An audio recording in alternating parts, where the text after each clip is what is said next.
Greetings, everybody. Welcome to Devotions. It's Monday, and we are getting deep into November. The year is rolling on. Well, I hope you have a wonderful week. I want to show you one of my favorite little things this morning. It's a book. Now, it's not written in Hebrew, but the way that I have filmed this video is it ends up being written backwards. But what it is, it's called a book of special days. And we've had that book since about 1987. And in that little book of days, I write down all the things that I think are special. The births of our children, the births of our grandchildren, the days that people died, the important events in our families' lives, and engagements, marriages, certain achievements that there have been, big operations that people have had to go through, and also some little insignificant things, as when somebody managed to beat me at a card game or whatever it was.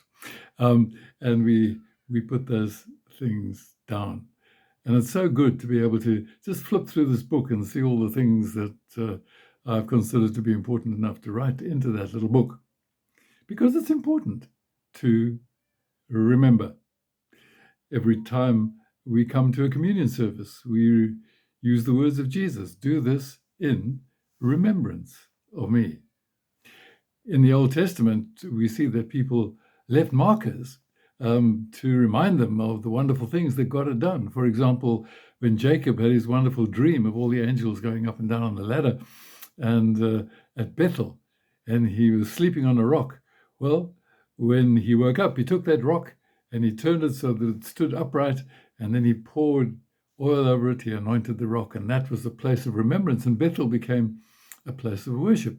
When the Israelites crossed over the Jordan River, they took a rock, they took 12 rocks. They got one man from each tribe that carried the rock, and they made a cairn, a marker, at that spot, which was called Gilgal, to remind them that that was the place that God had taken them into their land. And then there was the story when the Philistines attacked Israel when they were at a place called Mizpah, and Samuel the prophet was with them. And they called out to Samuel, "Please don't stop praying for us. Save us from these Philistines." And Samuel prayed and he prayed, and there was a massive cracking thunderstorm.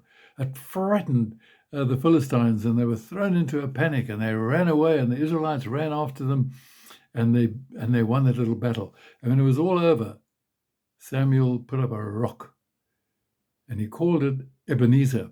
And Ebenezer means the stone of help. Hitherto, the Bible tells us, the Lord has helped us, is what Samuel said. And when we look back upon the markers in our lives, we can say, thus far, the Lord has helped us. And it can remind us of God's faithfulness down through the years. Well, yesterday in the church, we had an Ebenezer moment. We remembered that it is 20 years since we moved across from the joint property that we had with the Anglicans across the road to this property where our Hillcrest Methodist Church is today. And it was a wonderful event. We marched across with a bagpipe leading the way and so on. And we then celebrated 20 years of God's faithfulness. We said, as it were, Ebenezer, hitherto the Lord has helped us. And as he's helped us this far, he will carry on right through to the end.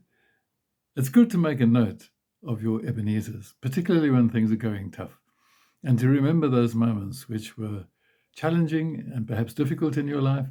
And you can look back now and say, well, the Lord helped me then, and I know that he will help me now. And so we rejoice in our Ebenezers. May you have a wonderful week, knowing that God is faithful and that he will be with you every step of the way. Bye for now.